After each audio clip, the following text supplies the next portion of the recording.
Welcome back guys to our YouTube channel and इस वाली video में हम क्या डिस्कस करने वाले हैं सर। इस वाली वीडियो में हम सीए फाइनल एसएफएम आईसीए का जो लेटेस्ट स्टडी मटेरियल है that is relevant for may 22 exams, हम उसके प्रैक्टिकल प्रॉब्लम्स डिस्कस करने वाले हैं। ये मैंने आपके लिए नई सीरीज स्टार्ट करी है। इससे पहले वाली वीडियोज में मैंने आपके साथ बहुत सारी चीज़ें डिस्कस करी हैं एंड इस वाली वीडियोज़ के अंदर हम एक नई सीरीज स्टार्ट करने वाले हैं जिसके अंदर हम आईसीए का जो स्टडी मटेरियल है उसके सारे प्रैक्टिकल प्रॉब्लम डिस्कस करने वाले हैं। इसकी थ्योरी की सीरीज में मैं आपके लिए लाऊंगा, उसके लिए हम सेपरेटली एक आपकी प्लेलिस्ट बना देंगे। बट इस वाले वीडियोस के अंदर हम जो है हमारी प्रैक्टिकल प्रॉब्लम्स है वो डिस्कस करने वाले हैं। एंड डेफिनेटली मैंने बहुत सारा प्लान करा है कि आपके लिए बहुत सारे स्टडी मटेरियल जो आपके बहुत सारे सब्जेक्ट्स हैं उन सबके प्रैक्टिकल प्रॉब्लम डिस्कस करे जाए, उन सबके क्वेश्चन डिस्कस करे जाएँ।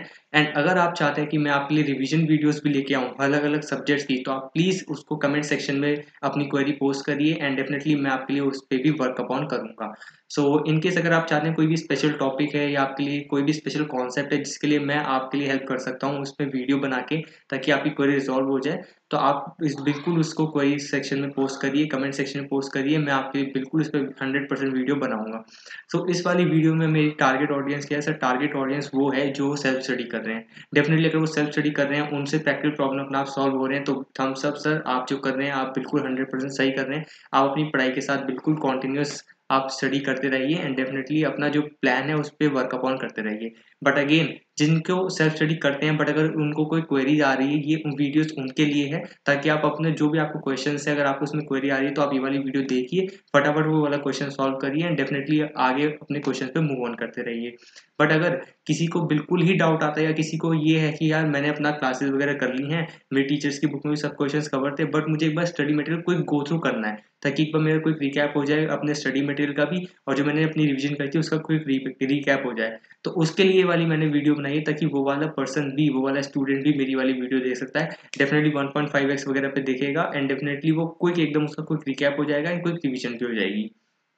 तो ये वाला भी हो गया। मेरी मेन पर्पस इस वीडियो को बनाने का यही है, ताकि आप सब स्टडी मटेरियल को जरा एक बार नज़र मार लीजिए। चाहे आपने 100% ये सब क्वेश्चंस कर रखे होंगे, मुझे 100% आपको पता है कि आपने सब क्वेश्चंस कर रखे होंगे, बट मेरा पर्पस ये है कि आप फटाफट मेरे साथ चाहे 1.5x पे देखिए, 1.8x पे देखिए, मुझे फ़र्क नहीं पड़ता।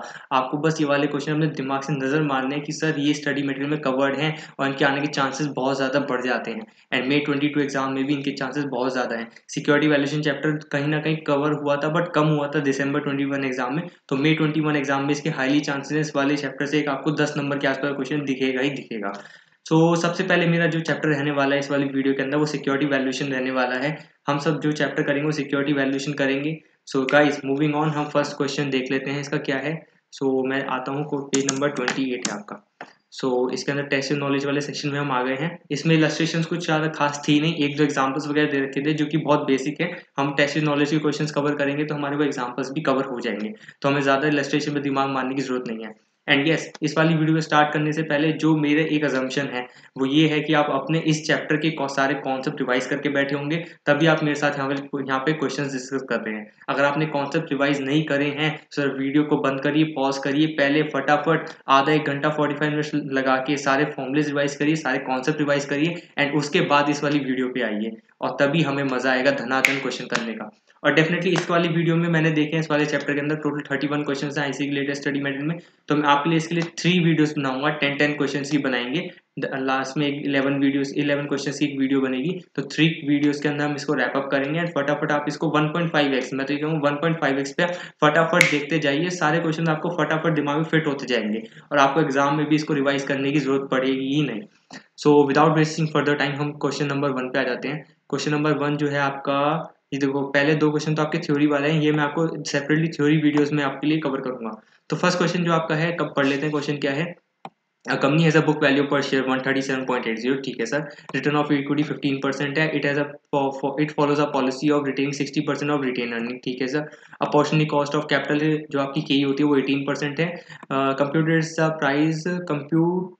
Is the price of share today both dividend growth model and as well as Walter model. दोनों मॉडल से ये आपका क्या निकलवाना चाह रहा है, आपका प्राइस निकलवाना चाह रहा है। प्राइस क्या होता है, प्राइस है as on today. As on today मतलब प्राइस P0 निकलवाना चाहता है। तो ठीक है, सबसे पहले डिविडेंड ग्रोथ मॉडल बच्चा सी इंटरमीडिएट से करता आ रहा है। डिविडेंड ग्रोथ मॉडल से प्राइस P0 कैसे निकालते हैं sir, P0 equals to D1 upon में KE माइनस G। या D1 ना हो तो D0 1 plus G upon K minus G. Sir इस वाली वीडियो के सर इस वाले क्वेश्चन के अंदर आपकी बुक वैल्यू पर शेयर रखी है 137.8। तो सर हमें क्या चाहिए, हमें सबसे पहले चाहिए D1 चाहिए। D1 के लिए हमें नहीं दिया तो हम ईपीएस वाले तरीके से निकाल सकते हैं, EPS 1 minus B. Sir EPS भी नहीं है, ईपीएस निकालने का तरीका बीवीपीएस इनटू में return on equity, BVPS into में रिटर्न ऑन इक्विटी। बीवीपीएस क्या होता है, book value per share multiply by return on equity. Book value per share का फॉर्मूला क्या होता है sir, book value per share का फॉर्मूला होता है शेयर होल्डर फंड अपॉन में total number of equity shares multiply by retain earning return on equity. Return on equity का क्या फॉर्मूला होता है सर, रिटर्न ऑन इक्विटी का फॉर्मूला होता है earnings available for equity divide by total share holder fund. तो अगर आप देखो दोनों को जब मल्टीप्लाई करते हो शेयर होल्डर फंड कट जाएगा, तो जो आपकी नेट इक्वेशन बनेगी वो बनेगी आपकी earnings available to equity divide by total number of equity share, जो कि नथिंग बट ईपीएस होता है। तो अगर हम शॉर्ट में देखें तो ईपीएस को क्या बोला जाता है, बीवीपीएस इनटू में रिटर्न ऑन इक्विटी को हम जब मल्टीप्लाई करते हैं तो हमारा क्या आता है, earning per share equity EPS आता है आपका। तो इसके लिए आपने सबसे पहले अपना कॉन्सेप्ट रिवाइज करा होगा। तो हम देखते हैं हमारा क्या है, ईपीएस क्या है 137.8 मल्टीप्लाई 15%, हमारा आ गया 20.67, आपका क्या आ गया, ईपीएस आ गया। जैसे आपका ईपीएस आया उसमें से क्या करेंगे 1 माइनस बी करेंगे तो आपका क्या आ जाएगा, डीपीएस आ जाएगा। तो इसमें क्या है, इनका रिटेंशन रेशियो 60% है। तो रिटेन कितना कर रहे हैं, ये आपका रिटेनिंग है आपका 60% है, तो आपका पे आउट कितना है, पे आउट आपका 40% है। तो मतलब 20.67 मेरी ईपीएस है, उसमें से पे आउट मतलब कितना in the form of dividend distribute करती है वाली कंपनी, वो 40% करती है। तो उसको 40 से मल्टीप्लाई कर दो 40% से, तो आपका 8.268 आ गया। इसको राउंडिंग ऑफ करेंगे तो 8.27 आपका क्या आ गया, डीपीएस आ गया। तो ठीक है, डीपीएस आ गया तो इसे अज्यूम कर लेते हैं हम, क्या है आपका डीपीएस 1 है। ठीक है, आप इसमें डीपीएस 0 भी अज्यूम कर सकते हैं, बट ये डीपीएस हम 1 मान लेते हैं क्योंकि इसमें क्या लिखा हुआ है, कंपनी है जिसमें कोई हिंट भी नहीं है, तो इसे डीपीएस 1 मान लेते हैं 8.27। ठीक है सर, अपॉन में अब मेरे पास डीपीएस 1 आ गया, डी 1 आ गया, अपॉन में मुझे क्या चाहिए, के माइनस जी चाहिए। अब के को निकालने का फॉर्मूला क्या है, के को निकालने का फॉर्मूला है आपका, के तो दे रखा है सर 18%। ठीक है, जी भी आपका दे रखा है, जी कैसे निकलेगा, जी निकलेगा आपका, जी होता है B into R. B into R क्या, that is retention ratio multiply by आपका क्या होता है, रिटर्न ऑन इक्विटी। रिटेंशन दे रखा है, रिटेंशन रेशियो 60% है, मल्टीप्लाई बाय आपका रिटर्न ऑन इक्विटी 15% है, तो आपका जी क्या आ गया, आपका 9% आ गया। अब निकालो सर क्या है, पी जीरो कैसे निकालते हैं, आपने निकाला, क्या निकाला आपने, सबसे पहले आपका 8.27 आपका डीपीएस बनाया, डी बनाया, अपॉन में के माइनस जी, के आपका दे रखा 18% माइनस में आपके जी आपने निकाला 9%, तो 18 minus 9 that is come out to be 91.89%। आपका यही होगा आपका आंसर। देखिए सबसे पहले देखते चलते हैं, ईपीएस आ गया आपका, ईपीएस आपका है 20.67 आ गया। ये हमने आपको बता दिया, फॉर्मूला होता है सर, यहाँ पे ना डायरेक्ट बता रखा है, बट आपके फॉर्मूले नोट्स में ऑलरेडी कवर्ड होगा, नहीं भी है तो सर मैंने आपको समझा दिया है। ठीक है, डिविडेंड कैसे निकालते हैं, आपने क्या करा, पे आउट रेशियो माइनस करा, पे आउट रेशियो कैसे निकाला, 1 minus B that is 1 minus retention ratio, दोनों का सम क्या होता है, 1 होता है। ठीक है सर, आपने देखो ग्रोथ रेट निकाला, ग्रोथ रेट क्या होता है, बी इंटू आर, बी दे रखा रिटेंशन रेशियो आपका 0.6 और आपका क्या था, आर कितना था 0.15, that is return on equity, कोई दिक्कत नहीं है सर। अब देखो ग्रोथ रेट्स का फॉर्मूला क्या होता है, पी जीरो कैसे निकालते हैं, डी वन अपॉन में के माइनस जी। हमने देखो डी वन निकाल लिया 8.27, के हम 18 दे रखा था 0.18% और आपने दे रखा था 9%, हमने जी निकाल लिया सर, 91.89 हमारा क्या आ गया, पी जीरो आ गया। कोई दिक्कत नहीं है सर। नेक्स्ट आपका इन्होंने पार्ट पूछा वॉल्टर मॉडल से निकाल के दिखाओ, मुझे वॉल्टर मॉडल से आपका पी जीरो निकालो। तो वॉल्टर मॉडल का क्या फॉर्मूला होता है, डी वन प्लस क्या होता है, R upon K multiply by D EPS minus DPS whole divide by K. Sir formula है, फिट करके आपकी इक्वेशन हम आंसर निकालते हैं। सर देखो मैं आपके लिए, देखो ये वाली आपकी इक्वेशन होती है डी वन प्लस आपका आर अपॉन में के multiply bye EPS minus DPS upon में होल डिवाइड बाय क्या होता है, के। कोई दिक्कत नहीं है। तो देखो आपने ईपीएस निकाला था 8.27, यहाँ पे आपका ईपीएस आया 20.67, तो देखो निकाला 20.67 आपका ईपीएस माइनस में फिर इसमें क्या करोगे, डीपीएस 8.27 ये वाली इक्वेशन में। ठीक है, मल्टीप्लाई क्या करोगे, आपका क्या करोगे, आर करोगे इंटू 15% डिवाइड बाय आपका के करोगे, के क्या होता है आपका 18% है। ठीक है सर, प्लस में क्या करोगे, आपका डीपीएस करोगे 8.27 होल डिवाइड बाय क्या करोगे, होल डिवाइड बाय के करोगे 18%। आंसर क्या आएगा 103.35, 103.35 सर, 103.35। सर ये तो बहुत सिंपल थे, मतलब फर्स्ट वाला क्वेश्चन आपको रिवीजन में क्या आपको लास्ट डे में तो देखने की भी जरूरत नहीं है, क्योंकि बेसिक जो दोनों क्वेश्चन थे आपके क्या थे, फॉर्मुले बेस्ड क्वेश्चन थे, जो कि आप लास्ट डे में रिवाइज करते ही करते हो। अगर नहीं भी करा हो सर, ये बेसिक क्वेश्चन है, बेसिक फॉर्मुला जो आपको याद होगा। So without wasting further time हम देखते हैं नेक्स्ट क्वेश्चन क्या है। नेक्स्ट क्वेश्चन जो आपका है वो आपका क्या है, राइट इशू पे। राइट इशू पे इन्होंने क्या कहा, मैं आपका डायरेक्ट क्वेश्चन पे आता हूँ। What are the ex right price of shares and the value of right. तो sir value of right and ex right price, ex right price कैसे निकालते हैं, जब आपका कम राइट प्राइस माइनस में आपका current selling price, current selling price minus cum right price.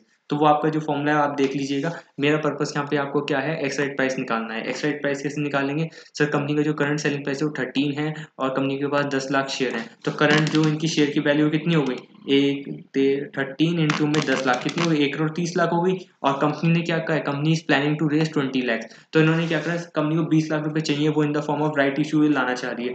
तो definitely सी बात है वो फ्री में तो देनी, बोनस शेयर थोड़ी फ्री में दे देगी। तो कंपनी एक्स राइट प्राइस निकालना चाह रही है, उस राइट पे ये क्या देगी, जो आपका 20 लाख का आपका क्या है कंपनी रेज करना चाहती है, उसके लिए कंपनी क्या करेगी, प्राइस कोट करेगी, जो ऑब्वियसली करंट सेलिंग प्राइस जो 13 है उससे लोअर ही होगा, तभी तो आपके क्या है existing share holders right exercise करेंगे, तो वो प्राइस आपका 13 से कम होगा, तो वो इन्होंने प्राइस दे नहीं रखा है, ठीक है, पर इन्होंने ये अमाउंट बताई है, ठीक है। और इन्होंने क्या करा, कंपनी फर्स्ट ऑप्शन में company offers 1 right share for every 2 shares head. अच्छा, कंपनी एक राइट शेयर देती है for every 2 shares head. Company के पास टोटल नंबर ऑफ शेयर्स हैं 10 लाख, 10 लाख में अगर 10 लाख शेयर है फॉर एवरी 2 शेयर है, तो मतलब क्या कंपनी 5 लाख रुपए आपके राइट शेयर देगी, कंपनी 5 लाख रुपए आपके राइट शेयर देगी। और कंपनी को चाहिए कितने, कंपनी को चाहिए 20 लाख रुपए, तो एक शेयर का प्राइस निकल गया ना सर, 20 लाख डिवाइडेड 5 लाख, एक शेयर का प्राइस आ गया 4 लाख, 4 रुपए, 4 रुपए आ गया एक शेयर का प्राइस। तो ये क्या हो गया आपका, ये आपका हो गया आपका एक्स राइट प्राइस, ठीक है, कोई दिक्कत नहीं है।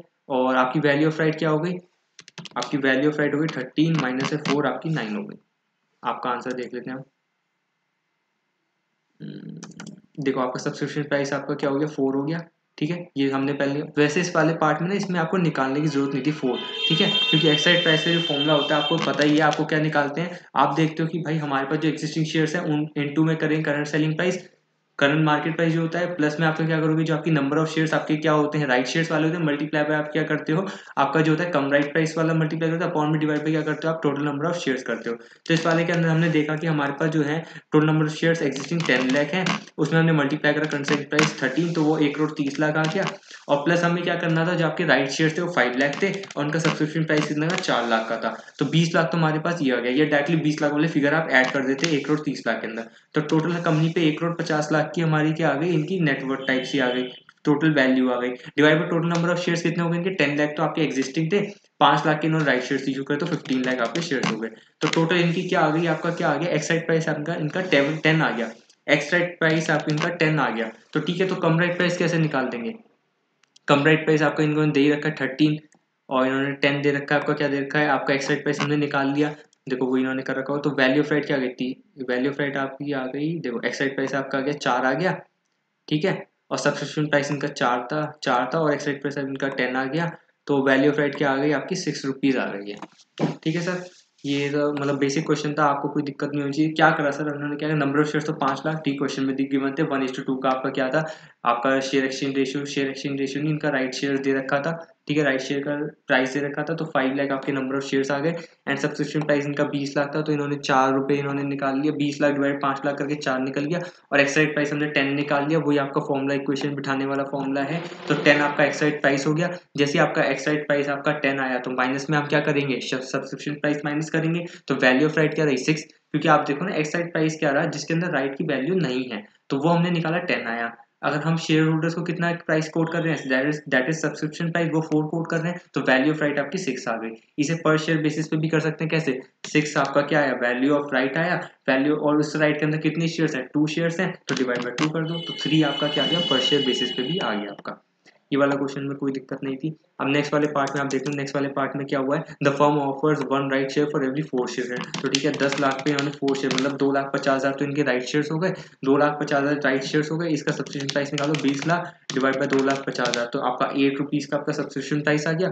मुझे तो इन्होंने कहा निकालने के लिए, ये कम निकालना है, एक्स राइट प्राइस में से माइनस करेंगे सब्सक्रिप्शन प्राइस, तो वो आपका क्या आ जाएगा, आपका क्या आ जाएगा, आपका आ जाएगा वैल्यू ऑफ राइट। तो सब्सक्रिप्शन प्राइस मैंने निकाल लिया, अब एक्स राइट प्राइस निकालो, एक्स राइट प्राइस कैसे निकालेंगे, 10 लाख मल्टीप्लाई बाय 13, ये आपकी एग्जिस्टिंग शेयर्स की वैल्यू हो गई, प्लस आप 20 लाख जो आपने फाइनेंस करा वो ऐड कर दो, तो 1,50,00,000 divide by total number of share, जो कि आपके 12,50,000, कैसे 10 लाख तो एग्जिस्टिंग हो गए और 2,50,000 आपके राइट शेयर्स हो गए, तो टोटल आपकी वैल्यू हो गई 12 आ गई, आपकी क्या होगी एक्स राइट प्राइस, और माइनस में इसमें क्या कर देंगे 8 आपका सब्सक्रिप्शन प्राइस था, तो इसका 4 आ गया, आपका क्या आ गया, आपका आ गया वैल्यू ऑफ राइट। देखो 8 रुपये सब्सक्रिप्शन प्राइस, 12 रुपये आपका एक्स राइट प्राइस, 4 रुपये वैल्यू ऑफ राइट, और पर शेयर पे से क्या करेंगे, 4 शेयर दे रहा है एक राइट के अंदर, तो इसका आ गया ₹1, ठीक है सर। ये वाला क्वेश्चन हो गया। अब नेक्स्ट क्या कह रहा है, इसके अंदर कह रहा है how does the share holders wealth holding 100 shares change from, अच्छा दोनों पार्ट में निकलवा रहा है, 1 और 2 में कैसे कैसे चेंज हो रही है। How does right issue increases share holder wealth. Sir जब भी राइट इशू क्या होता है, राइट इशू कभी भी शेयर होल्डर वेल्थ इंक्रीज नहीं करता, डिक्रीज ही करेगा, इंक्रीज करेगा ही नहीं। जब भी आपका कोई भी राइट शेयर्स आ रहा है, आप क्या करोगे, उसको रिनाउंस करोगे, एक्सरसाइज करोगे, या कुछ करोगे ही नहीं। तो जब भी आप रिनाउंस करोगे, एक्सरसाइज करोगे, तो आपकी शेयर होल्डर वेल्थ के अंदर कोई चेंज ही नहीं आता है। और जब भी आप कुछ भी नहीं करोगे, मतलब ना एक्सरसाइज करो ना रिनाउंस कर दो, तो आपकी शेयर होल्डर वेल्थ क्या होगी, डिक्रीज हो जाएगी, आपकी कम हो जाएगी। तो इस वाले ऑप्शन के अंदर क्या कह रहा है कि इंक्रीज कैसे होगी, सर इंक्रीज तो होगी नहीं, नो चेंज आएगा। और वही चीजें हमसे मंगवाना चाह रहा है फर्स्ट और सेकंड पार्ट के अंदर कैलकुलेशन करवा के, ताकि हम प्रूव करें और जिसके how does right issue increase share holder wealth को कमेंट करें, जिसके अंदर आंसर ऑब्वियसली नो चेंज आने वाला है। तो सबसे पहले हम देख लेते हैं कि भाई फर्स्ट और सेकंड वाले पार्ट में इसकी शेयर होल्डर वेल्थ निकल कितनी रही है, और आंसर दोनों का सेम ही आएगा, आंसर दोनों का सेम ही आएगा, कुछ फर्क ही नहीं आएगा। अब हम देख लेते हैं कैसे आएगा। हमने देखा सर हमारे जो शेयर्स थे फर्स्ट पार्ट में इन्होंने क्या करा, 1 right share for every 2 share held, ठीक है, 1 right share for every 2 share held दे रहा है, तो इसके पास टोटल नंबर ऑफ शेयर्स कितने 100 है, तो इसको नंबर ऑफ राइट शेयर्स कितने मिलेंगे 100 डिवाइड बाय 2, इसको 50 आपके राइट शेयर्स मिलेंगे। तो ठीक है, टोटल नंबर ऑफ शेयर्स इसके कितने हो गए 100 प्लस 50 150, ठीक है। तो आपका एक्साइड प्राइस कितना आया, जो कि आपका क्या है, एक्साइड प्राइस होता क्या है, जो कि आपका राइट इशू के बाद प्रिवेल करेगा, वो हमने निकाला था फर्स्ट वाले पार्ट में, हमारा आया था 10 आया था, तो मल्टीप्लाई 10 करो, तो मतलब इसकी करंट शेयर वैल्यू जो रहेगी आफ्टर राइट इशू 150 इसको शेयर्स मिलेंगे, मार्केट प्राइस जो प्रिवेल करेगा दैट इज एक्सराइट प्राइस वो आपका 10 रहेगा, तो 1500 की किसी वैल्यू हो गई।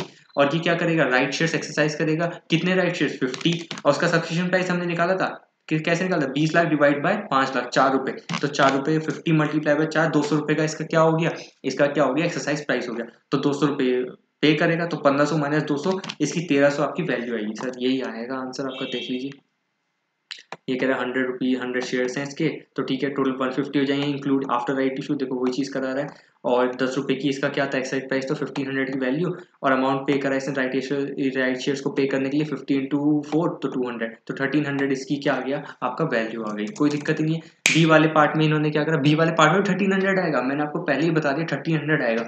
अगर किसी से एग्जाम में गलती हो रही हो तो फर्स्ट वाले पार्ट में निकालो, सेकंड वाले में निकालो, दोनों का आंसर सेम आएगा, एक ना एक तो सही आपका आएगा, ऐसा तो नहीं सकता आप दोनों ही गलत निकाल दो, तो दूसरे वाले को आप देख लेना आपका कहीं ना कहीं गलती हो रही है, उसको आप रेक्टिफाई कर लेना। तो ये थोड़ा सा जुगाड़ हो गया मेरी तरफ से आपको बताने के लिए कि दोनों का आंसर सेम ही आएगा।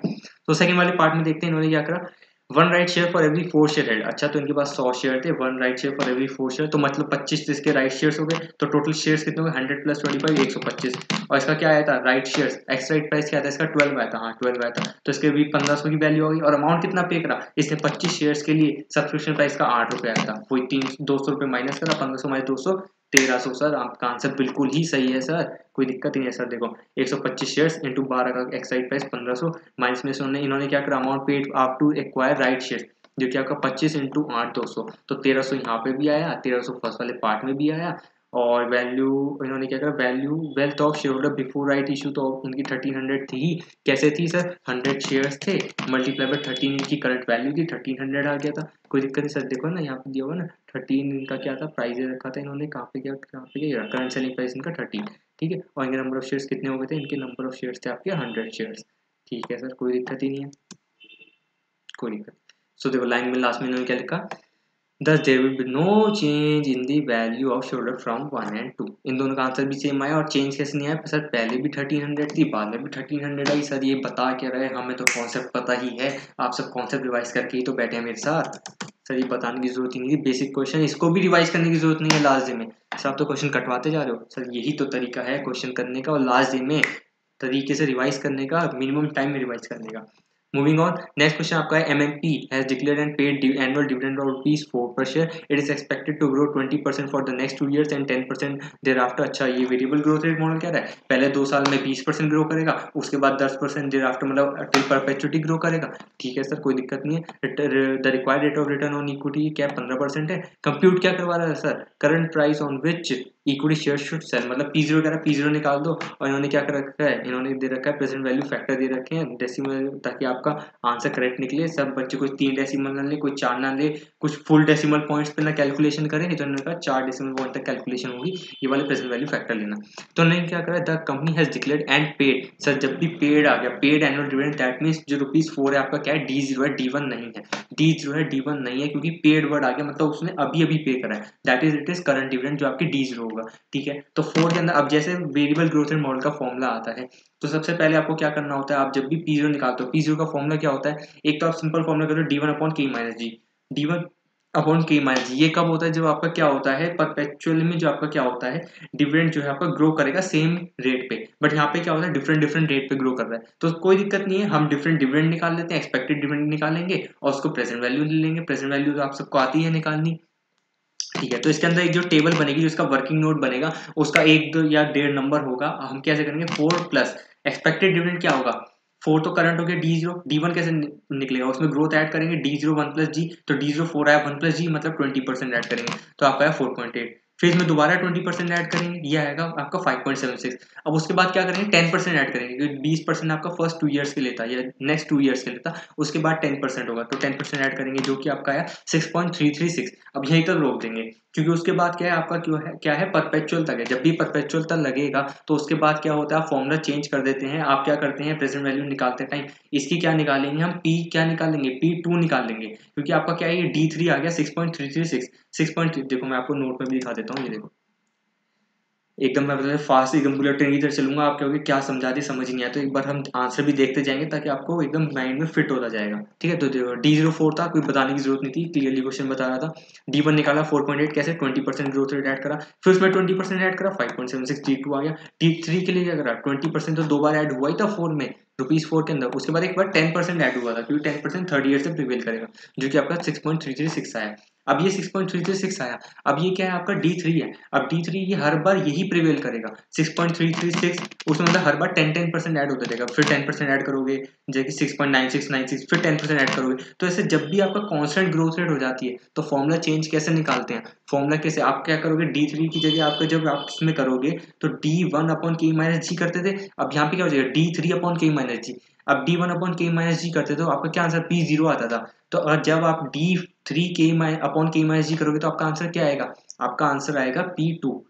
D0 D1 upon K minus जी करते D1 होता था, तो आपका क्या आता था P0। जब D1 था P0 है, मतलब एक कम आया। तो जैसे D3 होगा D3 अपॉन K माइनस जी, तो D3 मतलब क्या आएगा P2। तो जब P2 आएगा, तो जब इसकी प्रेजेंट वैल्यू निकालोगे, तो नीचे जो डिस्काउंटिंग फैक्टर होगा, वो अपॉन में 1 plus K to the power 2 होगा। सर यहाँ पे ये ट्रिक थी, यहाँ पे बच्चे गलती कर जाते हैं, मैं आपको दिखा भी देता हूँ। देखो यहाँ तक किसी को दिक्कत नहीं है, आप क्या करोगे, 4.8 D1 आया, यहाँ पे 5.76 आया, D2 आया, यहाँ पे 1 अपॉन, जो कि अपॉन में क्या है 1 प्लस 0.15 क्या है आपका, ये आपका दे रखा होगा, क्या दे रखा है 0.15। देखो प्रेजेंट वैल्यू फैक्टर जो आपका क्या है, आपका रिटर्न ऑन इक्विटी दे रखा है, ठीक है, के दे रखा है 0.15, ठीक है। और 5.76 में भी कोई दिक्कत नहीं है, 1 अपॉन, क्योंकि upon 1 plus 0.5 to the power 2, कोई दिक्कत नहीं है।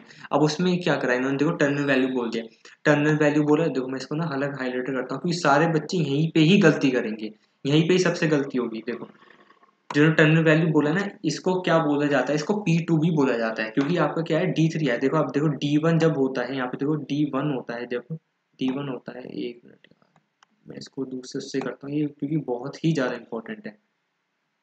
D1 ड्रॉ करते हैं, बट हाँ ठीक है। तो जब भी आपका D1 होता है, तो आपका ये क्या आता है, ये आपका P0 आता है, ठीक है, ठीक है। देखो आप ये देखो ना, D1 अपॉन KE माइनस जी, ये क्या आता है आपका, ये आपका आता है P0। P0 मतलब अगर ये 1 है, अगर ये 1 है, तो ये मेरा 0 आया है, यही फॉर्मूला होता है आपका। अगर मैं कह दूं ये D3 है यहाँ पे,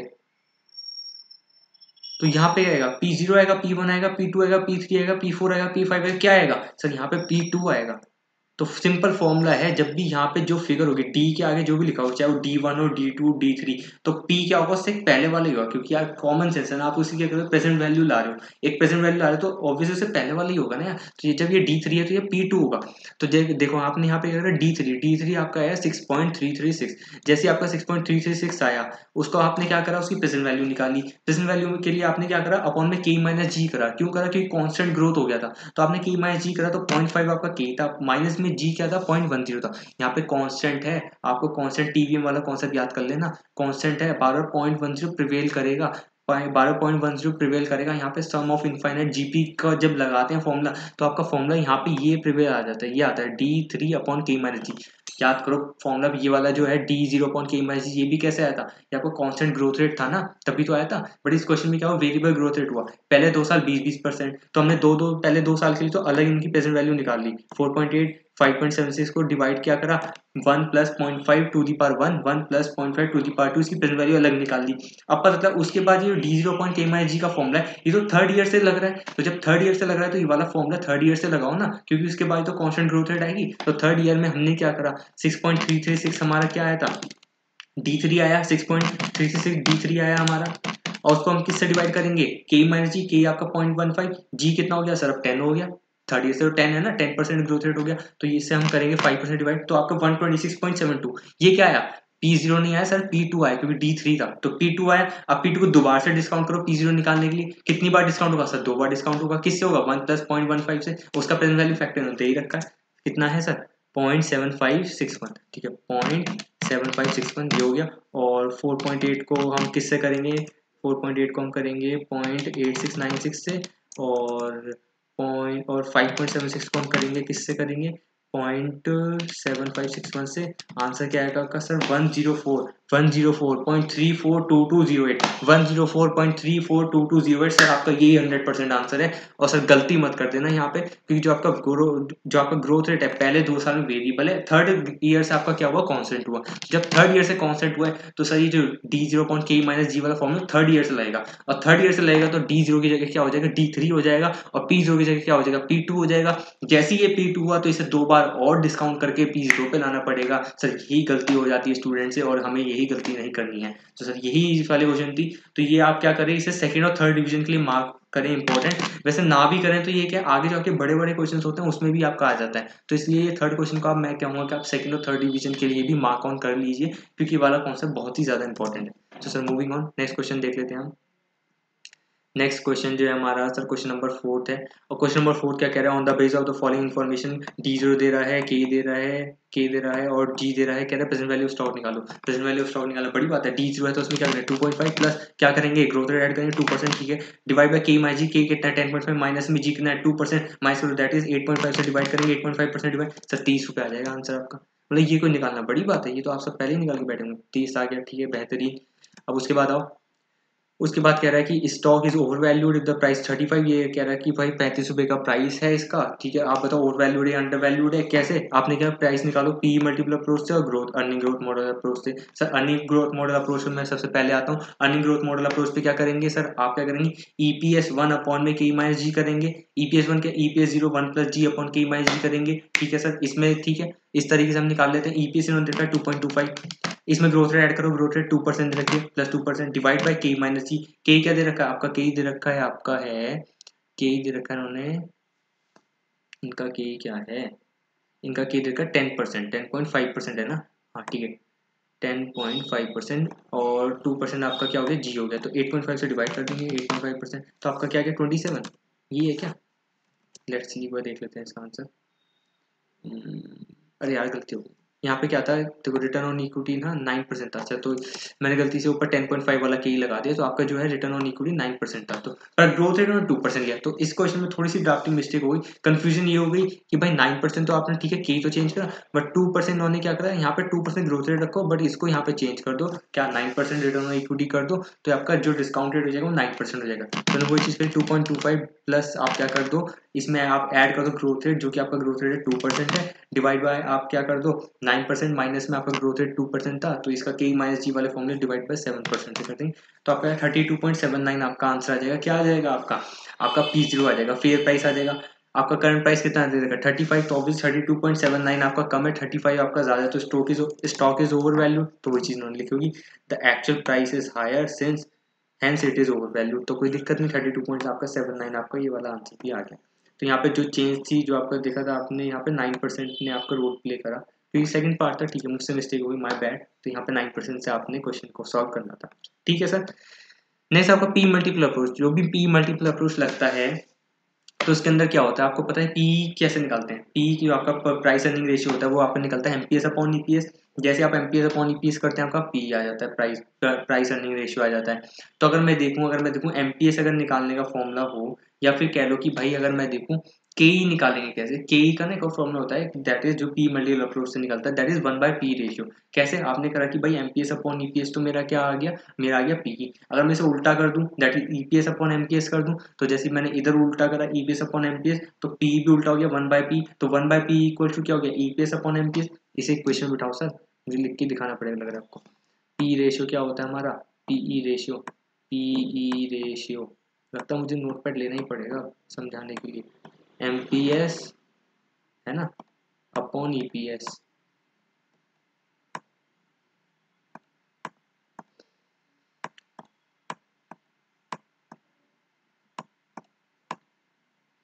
ठीक है ये हो गया। अब मैंने क्या करा इसको ना मैंने उल्टा कर दिया, मतलब ईपीएस को ऊपर ले गए और एमपीएस को नीचे लेके आ गए, रिवर्स कर दिया। तो इसमें भी क्या होगा, यहाँ पे 1 पी है तो नीचे अपॉन 1 कह सकते हैं, तो इसको भी ऊपर ले गए और पी को नीचे लेके आ गए, तो कह सकता हूँ मैं 1/पीई क्या हो जाएगा ईपीएस अपॉन एमपीएस, 1/पीई इज ईपीएस अपॉन एमपीएस, दोबारा 1/पी equal to EPS upon MPS. तो ईपीएस अपॉन एमपीएस क्या होता है, ईपीएस अपॉन एमपीएस क्या होता है, एमपीएस अपॉन ईपीएस तो पी रेशियो हो गया, ईपीएस अपॉन एमपीएस क्या होता है सर, ईपीएस अपॉन एमपीएस तो के ही हो गया ना, ईपीएस अपॉन एमपीएस के ही हो गया कौन सा, जबकि no growth rate model. EPS upon MPS कब निकाला जाता है, जब आपका क्या होता है ग्रोथ रेट जीरो होता है। ग्रोथ रेट जीरो होता है वो कब होता है सर, आप रिटेन ही नहीं करते, जब आपका बी जीरो होता है, दैट इज रिटेंशन आपकी जीरो होती है। जब भी आपकी रिटेंशन जीरो होगी मतलब आपका ग्रोथ रेट जीरो होगा।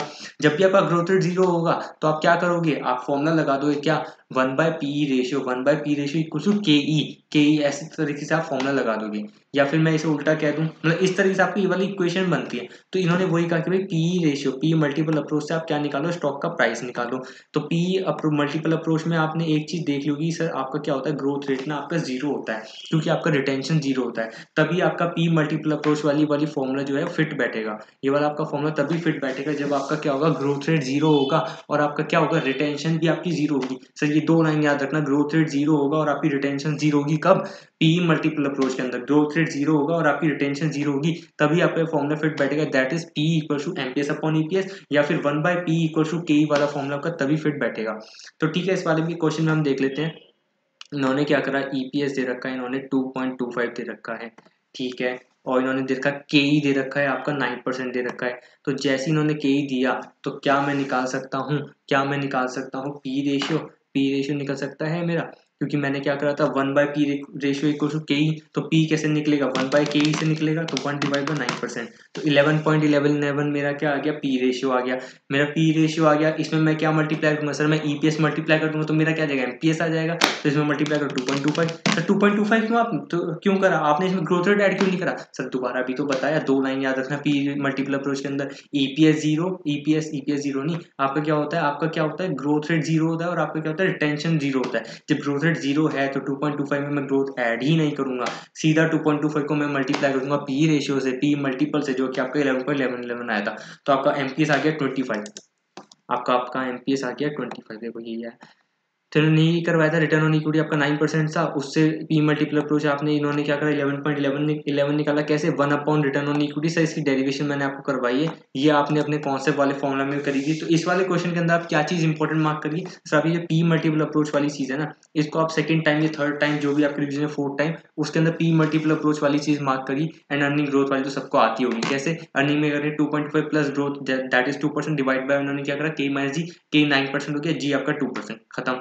उसके बाद पी मल्टीपल अप्रोच के अंदर है, पी मल्टीपल अप्रोच के अंदर क्या होता है, हमें दे रखा है ईपीएस दे रखा है 2.25, इसमें ग्रोथ रेट ऐड नहीं होगी क्योंकि पी मल्टीपल अप्रोच के अंदर दो असम्पशन है, आपका ग्रोथ रेट 0 होगा और क्या होगा, आपका रिटेंशन 0 होगी। तो 2.25 को मल्टीप्लाई मुझसे करना है पी मल्टीपल से। अब पी मल्टीपल कैसे निकलता है, वो आपका एमपीएस अपॉन ईपीएस से निकलता है। अब उससे निकल नहीं सकता क्योंकि यहाँ पे इन्होंने दे रखा है रिटर्न ऑन इक्विटी 9%। तो इसका फॉर्मूला क्या होता है, पी मल्टीपल उसका एक और फॉर्मूला होता है, that is P equal to 1/k।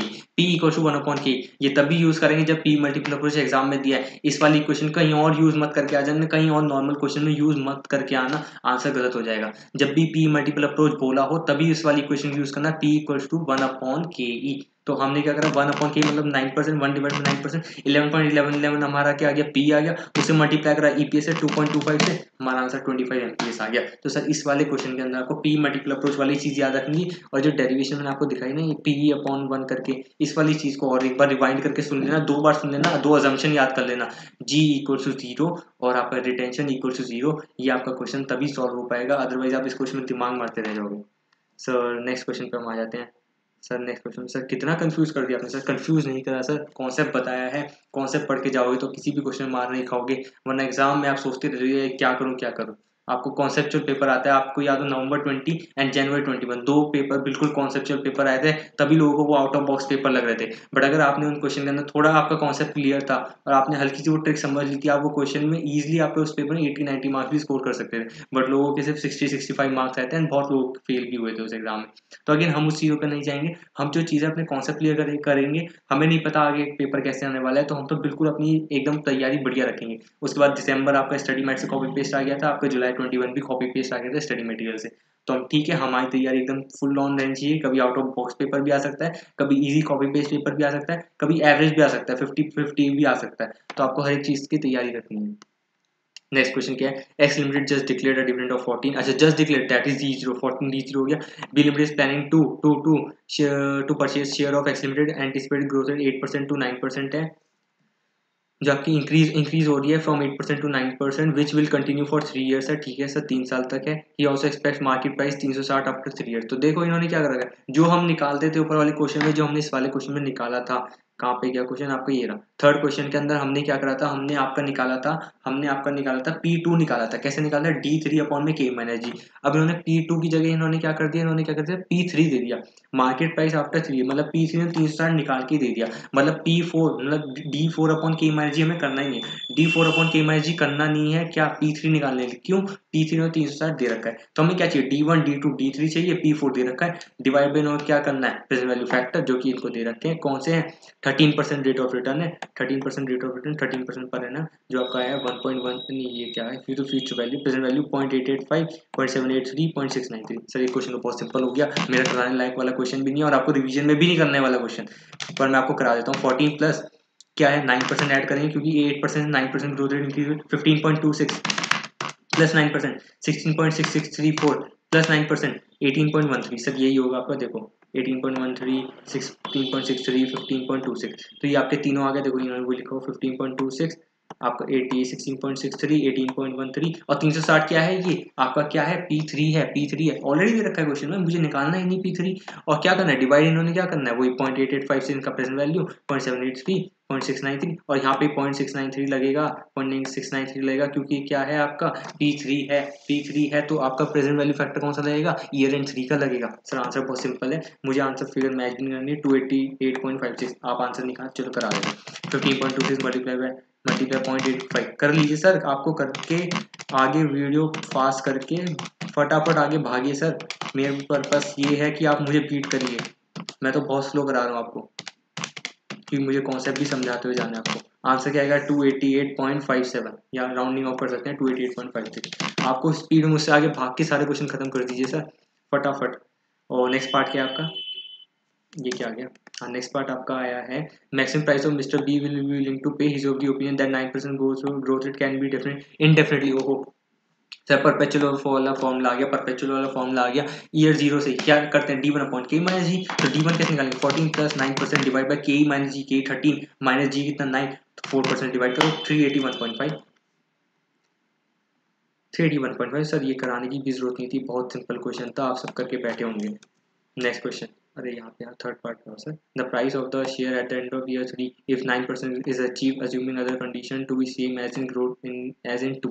अच्छा, एज इन 2 वाले में इन्होंने क्या किया, price at the end of third year. अब देखो price at the end of third year निकलवाना चाह रहा है, ये कह रहा है P3 निकालो। अभी तो निकाल के आए थे हम।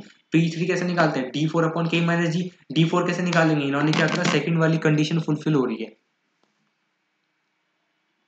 एज इन सेकंड अबव, इन्होंने क्या अदर कंडीशन फुलफिल करा दी सेकंड अबव में, मतलब हीज ऑफ गिवन 9% इंडेफिनेटली। अच्छा और 13% रहेगा, ठीक है। तो मतलब क्या कह रहा है भाई, इसके बाद जो आपका थर्ड ईयर में होगा, मतलब फोर्थ ईयर से आपका क्या रहेगा, ग्रोथ रेट आपका 9% रहेगा, के ई आपका 13% रहेगा। तो मुझे D4 निकालना है। D4 कैसे निकालेंगे, D4 हम निकालेंगे, देखो D4 निकालेंगे, हम निकालेंगे 14 प्लस 9% प्लस 9% प्लस 9% और प्लस 9%, ये है आपका 19.76, यही होगा आपका 19. हाँ बेहतरीन, 19.76। और इसको क्या हो गया, ये D4 हो गया अपॉन में K माइनस जी। K कितना दिया था 30 माइनस जी कितना हो गया 9, तो 4% से डिवाइड कर दो सर, आपका क्या है 494 आंसर आ गया। ओहो बेहतरीन सर, मुझे कराने की जरूरत ही नहीं है, आप सब करके बैठे होंगे। 6th क्वेश्चन, ये क्या क्वेश्चन है आपका, Piyush Lunkar and associates presently pays, वो प्रेजेंटली पेज मतलब D0 ₹1 and has a share price of 20 if this were expected to grow at the rate of 12% forever, oh forever, what is the firm expected return on equity। ओहो इन्होंने क्या करा, के निकालो, क्या करो, डिफरेंट डिस्काउंट मॉडल अप्रोच करो। के क्या होता है, देखो सर आप P0 निकालते थे, P0 कैसे निकालते थे, T1 अपॉन K माइनस जी। इसी फॉर्मूले से आप क्या करो, इक्वेट करके के की इक्वेशन निकालो। के इक्वल टू क्या आएगा, वो आएगा आपका के इक्वल टू क्या आएगा P1 नहीं, के इक्वल टू क्या आएगा D1 अपॉन P0 प्लस जी। D1 अपॉन P0 प्लस जी, D1 क्या है आपका, ये तो D0 हो गया, 1 तो D0 हो गया। इसमें क्या करो, ग्रोथ रेट ऐड करो, ग्रोथ रेट कितना क्या है आपका 12%, तो आपको 1.12 क्या आ गया D1 अपॉन में क्या है आपका P0 क्या आ जाएगा 20, ठीक है। ये आपका आ गया 5.6% आ गया, प्लस ऐड करो जी जो कि 12%, तो आपका 17.6% आपका क्या आ जाएगा, आपका के ही आ जाएगा। सर बहुत बेसिक क्वेश्चन था, कुछ भी नहीं था, क्या था D1 upon K minus ji equal to P0 होता है। आप इस वाली इक्वेशन में सारी फिगर्स फिट करते रहो, P0 की जगह 20 लिखो, D1 की जगह आपका क्या करो 1.12 या कहते हो 1 प्लस जी आप कर दो, तो 1 में क्या करोगे ग्रोथ रेट ऐड करोगे 1.12, आपका D1 आ गया। जी आपका रखा 12%, आप क्या निकालें की फिट करके आप इसमें आंसर निकालो, 17.6 आ गया। मैंने कैलकुलेटर पे क्वेश्चन कर दिया है, देखो वही हो गया 17.6 आ गया। वही देखो इक्वेशन वही है इनकी, दो के निकाला है, क्या होता है के आपका वही हो गया। देखो ग्रोथ रेट ऐड करा है, P0 लिखा है और इन्होंने क्या करा है D1 लिखा है, इक्वेशन यही है। देखो के को इन्होंने क्या करा D1 अपॉन P0 प्लस जी, इसको मैं क्या कर दूं, इसको मैं क्या कर दूं के में माइनस जी कर दूं, ठीक है। और P0 को यहाँ ले के माइनस जी को नीचे ले आओ। सर देखो क्या खिचड़ी बना दी, कुछ भी नहीं था सर, सेम था के ई, वो कैसे लिख रहे हो सर, माइनस में जी कर दूं मैं इसे जी को इधर ले जाके,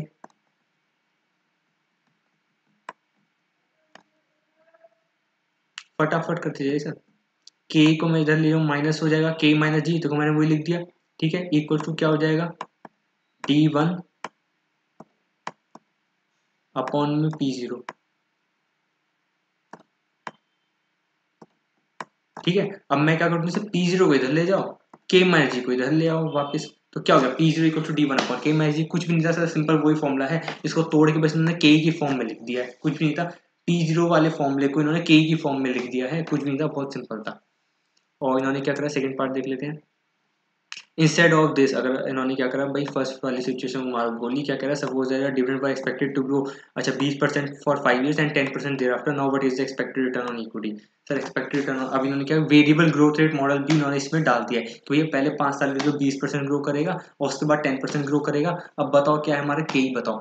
सर देखो जैसे भी इन्होंने क्या करा वेरिएबल, तो आप क्या करते हो, सबसे पहले एक वर्किंग नोट बनाते हो एक्सपेक्टेड डिविडेंड, तो ने क्या करा 1 में इन्होंने ऐड करा 20%, तो 1.2 फिर 20%, 1.44 फिर 20%, 1.728 फिर 20%, 2.0736 फिर कितनी बार हो गया देख लेते, वही इन्होंने करा देखो 1.2 1.44 1.73 2 और फिर एक और बार 2.49, उसके बाद 10% ऐड होगा, तो उसके बाद है 2.73, लिखना मत ऐसे करना 2.49 1 प्लस 0.10, क्योंकि इसके बाद क्या होता है आपका कांस्टेंट ग्रोथ रेट वाला फॉर्मूला लग जाता है, जो कि होता है आपका D0 1 plus G upon K minus जी। अब यहाँ पे क्या है, यहाँ पे आपका क्या D0 तो नहीं है, ये आपका क्या D5 1 plus G upon K minus जी है। तो जैसे आप इसकी प्रेजेंट वैल्यू निकालोगे, ये आपका क्या आ जाएगा, ये आपका क्या आ जाएगा, ये आपका क्या आ जाएगा, ये D6 बन जाएगा और आपका जो आपका प्रेजेंट वैल्यू जो आपका P है, प्राइस है, P5 आ जाएगा। तो इसको जो आपके प्रेजेंट वैल्यू निकालोगे वो भी 5 से निकालोगे। अब बच्चे यहाँ पे भी गलती कर जाते हैं सर, बच्चे सब जगह गलती करते हैं सर, सब जगह हो जाती है गलती, मुझसे भी हुई है, ऐसी बात नहीं है, सबसे गलती हो जाती है।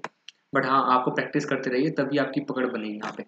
तो अगेन देखो, आपने 5 तक तो करा, 5 तक तो इनकी प्रेजेंट वैल्यू निकालो। क्या करोगे, 1 प्लस के प्लस की power 1, 1 plus K to the power 2, power 3, power 4, power 5। K नहीं पता, इन्होंने ब्लैंक रहने दी, आप यहाँ पे एक्स लिख सकते हो या के ही लिख सकते हो, कुछ फर्क नहीं पड़ता।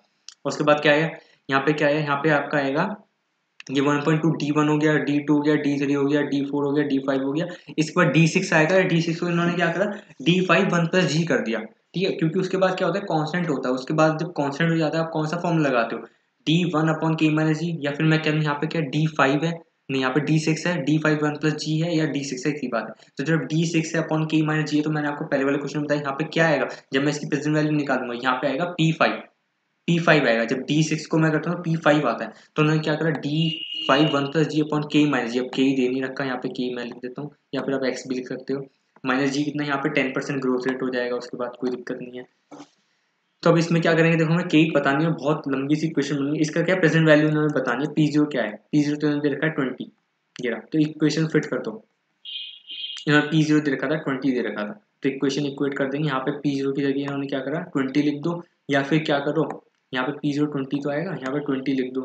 ठीक है, तो अब आपको इक्वेशन ये बन गई, 20 equals to 1.2 upon 1 plus K to the power 1 plus 1.44 upon 1 plus K to the power 2 plus 1 ऐसे सो ऑन करते जाएंगे, लास्ट में प्लस 2.49 1 प्लस 0.10 अपॉन में के minus 0.10 multiply by 1 upon 1 plus K to the power 5। यहाँ पे 5 वाली चीज याद रखना, और यहाँ पे 10 वाली चीज याद रखना, ये 10% आएगा, के माइनस जी में ना 10% आएगा, क्योंकि 6th ईयर से आपका 10% ग्रोथ रेट हो जाएगा। दो चीज याद रखना, आपका क्वेश्चन सॉल्व हो जाएगा। अब इस वाले क्वेश्चन के अंदर क्या होगा, आप जब के पता नहीं है तो हिट एंड ट्रायल मेथड लगता है आपका, जो आपकी आयर वाली टेक्निक होती है, जो आपका इम्प्लिसिट इंटरेस्ट रेट आप निकालते हो, उसमें क्या होता है, दो रेट एज्यूम करते हैं, दोनों से एनपीवी निकालते हैं, डिफरेंस वाले क्या तरीके से निकाल लेते हैं, आपका आपका आईआरआर निकाल लेते हैं। तो सेम वही वाला फॉर्मूला है, सबसे पहले उन्होंने 18% एज्यूम करा, उससे इन्होंने क्या करा, यहाँ पे 18 लिखा, यहाँ पे भी 18 लिखा, यहाँ पे कर करके इन्होंने प्रेजेंट वैल्यू कर करके यहाँ पे इन्होंने दे रखा है क्वेश्चन में, क्या नहीं दे रखा, तो आपको अपना आप ही करना पड़ेगा।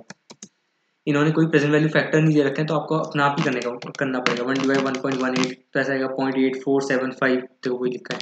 फिर 0.7182, 0.6086, 0.5158, 0.437, 0.37, हाँ ठीक है, पॉइंट यही आ गया आपका 0.437।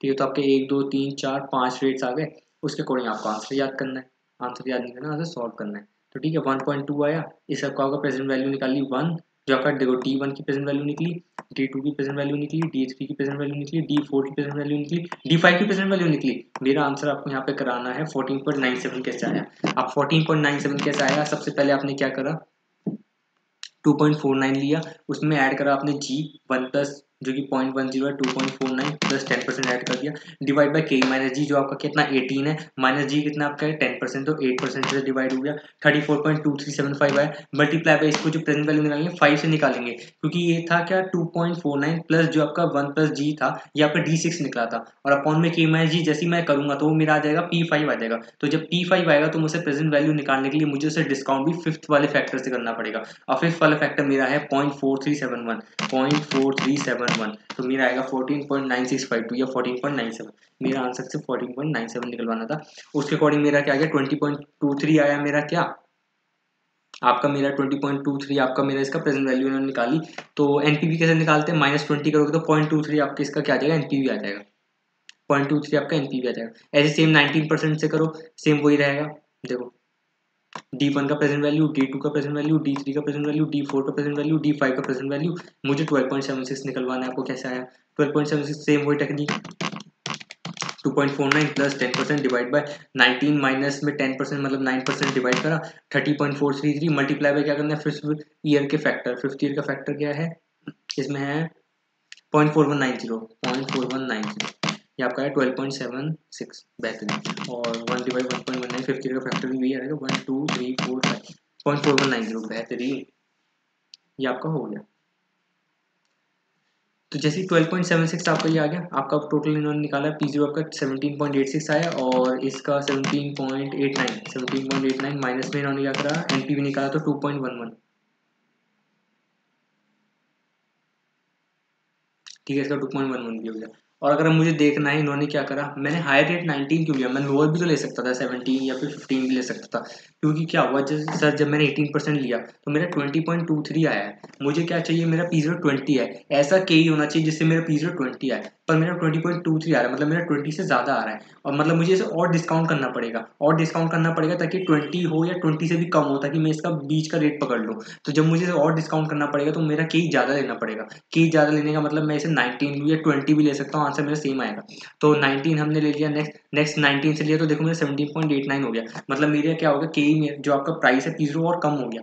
अब मेरा टोटल प्राइस कितना कम हुआ, पहले मेरा 20 पॉइंट क्या आया था, 20.23 आया था, और मेरा अब कितना आया, 17.89 आया, तो मेरा टोटल जो डिक्रीज आया वो 2.34 आया, बट मुझे सिर्फ कितना डिक्रीज करना था, मुझे तो सिर्फ 0.23 करना था, मेरा कितना एक्स्ट्रा आता, 20.23 आता, मुझे सिर्फ 0.23 तो कम करना है। तो मैंने देखा मेरा टोटल कम हुआ है 2.34, कितने परसेंटेज पे कम हुआ है, मैंने कहा 1% पे मेरा 2.34 कम हुआ है, तो मैं देखूँ 0.234 कितने 0.23 कितने परसेंटेज पे चेंज होगा। तो मैंने क्या करा 2.34 या 1 डिवाइड बाई 2.34 मल्टीप्लाई में मैंने क्या करा 0.23, तो मैंने देखा 0.098% पे मेरा हो रहा है आपका कितना, एक जो आपका क्या है 0.23, और मेरा ओरिजिनल रेट कितना था 18, तो मेरा टोटल आएगा 18.09 या 18.10, 18.10। देखो वो इन्होंने लिखा है मेरा 2.34 कितने परसेंटेज पे चेंज हुआ था, 1% पे, तो मेरा 0.23 मुझे कम करना है, वो कितने परसेंटेज पे चेंज हुआ, वो हुआ 0.10% पे,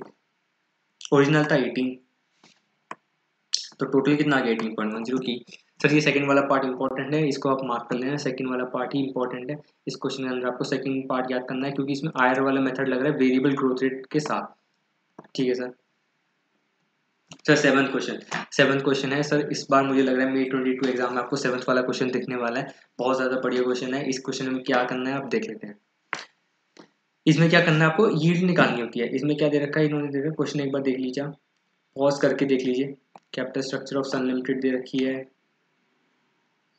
सन लिमिटेड अर्न कर रहा है profit 32 lakh annually on an average before reduction of interest tax and, और ठीक है 35% का टैक्स है वो नहीं माइनस करा, और इंटरेस्ट ऑन डिवेंचर माइनस नहीं करा। तो सर एक बार कर लेते हैं, इसकी इनकम स्टेटमेंट ही बना लेते हैं।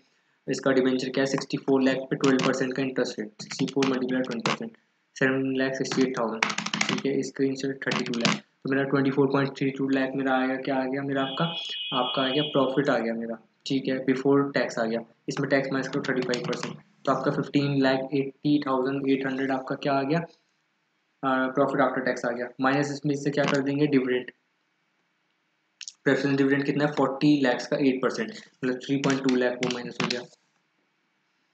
और इक्विटी डिविडेंड कितना दे रहे हैं, 8% दे रहे हैं। सर 8% जो है ना, ये डिविडेंड क्या है, डिविडेंड रेट है या फिर आपका पे आउट रेशियो है। सर डिविडेंड रेट है, पे आउट रेशियो नहीं है, पे आउट रेशियो नहीं है, क्योंकि क्या लिखता है 8% जो डिविडेंड है, या तो वो लिखता है क्या पे लिखता, आपकी जो लिखता अर्निंग्स पे लिखता, बट इसमें उन्होंने ऐसा नहीं लिखा, इन्होंने लिखा डिविडेंड 8% लिखा है। जब भी सिंपली लिखेगा तो आप क्या लिखोगे, इसे अज्यूम मानोगे ये रेट है, डिविडेंड रेट है। जैसे आपका 12% डिवेंचर 12% रेट था, 8% प्रेफरेंशियल से 8% रेट था, 8% अभी इन्होंने क्या कहा इक्विटी डिविडेंड, तो ये भी रेट है आपका। ये से पे आउट रेशियो मत मान लेना कि 92% रिटेन कर रहे हैं और 8% बांट रहे हैं, वो वाला नहीं है ये 8% रेट है। तो 80 लाख पे 8% का रेट लगाओ, ये आपका 6.4 लाख ये माइनस करा, तो 6.208 आपका क्या आ गया, आपका अर्निंग्स अवेलेबल फॉर इक्विटी, जो रिटेन अर्निंग्स आ गया। ऐसे करके हमने पहले इनकम स्टेटमेंट बना ली। मेरे काम की जो फिगर थी, मेरी ये वाली फिगर थी आपकी 15,80,800, क्यों,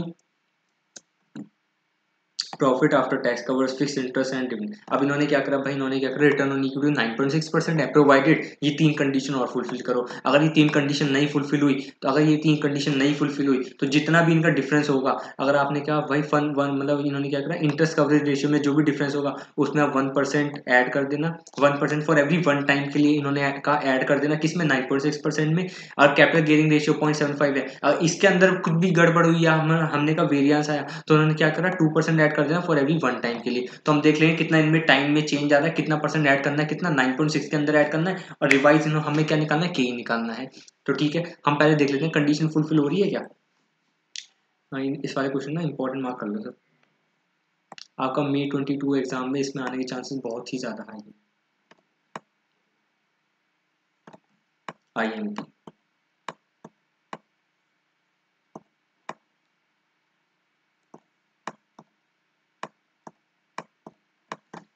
ठीक है सर, देख लेते हैं। नेक्स्ट इन्होंने क्या करा, इन्होंने क्या, profit after tax covers fix interest and fix dividend at least 3 time. इन्होंने कहा 3 टाइम्स तो हमारा होना चाहिए interest coverage ratio. Profit after tax क्या क्या दो चीजें कवर करनी है, fix interest and fix dividend. Fix interest कितना था हमारा, था डिवेंचर्स का इंटरेस्ट 64 पे 12%। यहाँ पे क्या है 7,68,000 हमारा क्या आया, डिवेंचर्स का इंटरेस्ट आया, वो कवर करना है। और क्या कवर करना है, फिक्स डिविडेंड। फिक्स डिविडेंड क्या है, preference dividend. Equity dividend fix नहीं होता, प्रेफरेंस डिविडेंड फिक्स होता है। इक्विटी तो आपकी मर्जी है, तो फिक्स 40 लाख का 8% आपका प्रेफरेंस आया 3.2 lakh. 3.2 lakh plus 7.68 lakh that is 10,88,000 आपका कवर करना है किसमें, प्रॉफिट आफ्टर टैक्स। वो कितना आया था, 15,80,800। तो ठीक है, 15,80,800 में मैं ऐड कर दूंगा 10,88,000, कोई दिक्कत नहीं, क्योंकि वो भी तो ऐड करना पड़ेगा ना। जब मैं कह रहा हूँ कि fix interest and dividend cover करने हैं मुझे प्रॉफिट आफ्टर टैक्स, तो मुझे वो भी ऐड करने पड़ेंगे, क्योंकि मुझे प्रॉफिट भी उसके बिफोर वाले लेने पड़ेंगे, तब मैं देखूंगा ना क्या वो कवर हो रहे हैं। ठीक है सर, डिवाइड बाय क्या करेंगे, 10,88,000। क्या आया आंसर आपका, 10,88 आया, क्या आया, कैलकुलेशन मिस्टेक नहीं करना सर। 7,68,000 प्लस 3,20,000, ये आपका है 10,88,000। ठीक है, 15,80,800 प्लस 10,88,000 डिवाइड बाय 10,88,000। देख लेते हैं सर क्या आंसर आया आपका, 2.46 आया, क्या है 2.16। ठीक है सर, 10,88,000।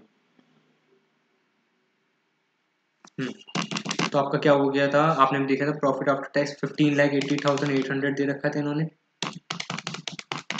प्लस इन्होंने क्या करा, इन्होंने देखा हमें ऐड जो करना है प्रॉफिट आफ्टर टैक्स दे रखा है। देखो मैं इनकम स्टेटमेंट पे आता हूँ आपके लिए, देखो इन्होंने 15,80,800 ऐड कर दे रखा है, प्रॉफिट आफ्टर टैक्स दे रखा है।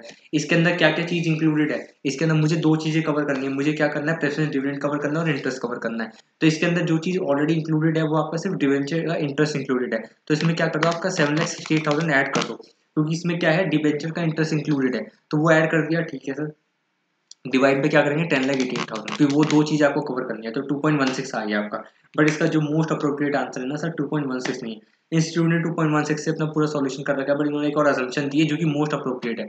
आप मुझे एक बात बताओ, 15,80,000 में 80,800 में क्या ऐड कर रहा हूँ, इंटरेस्ट ऐड कर रहा हूँ, क्यों, क्योंकि वो इसके अंदर ऑलरेडी क्या है, ऑलरेडी आपका दे रखा है इन्होंने, पर मुझे वो कवर भी करना है ना। 15,80,800 है, मुझे इसमें क्या है, इंटरेस्ट जो मेरा डिवेंचर इंटरेस्ट है वो माइनस कर रखा है इन्होंने 7,68,000 का, और हमने ऐड भी कर दिया 7,68,000 कर दिया, बट वो आंसर गलत है, क्यों, 7,68,000 लेस हुआ था। ठीक है, बट उस पर टैक्स सेविंग भी तो हो गई, 7,68,000 पे माइनस मैंने टैक्स सेविंग 35%, तो अल्टीमेटली देखा जाए तो मेरा 4,99,200 ही तो मेरा लेस हुआ था। तो मुझे 15,80,000 में से 4,99,200 ही ऐड करना चाहिए। 4,99,200 ऐड करो 15,80,800 में, यह आएगा आपका 20,80,000। तो 20,80,000 इसे डिवाइड करो 10,88,000 से, आपका आंसर आना चाहिए 1.91 आपका आंसर आना चाहिए 1.91।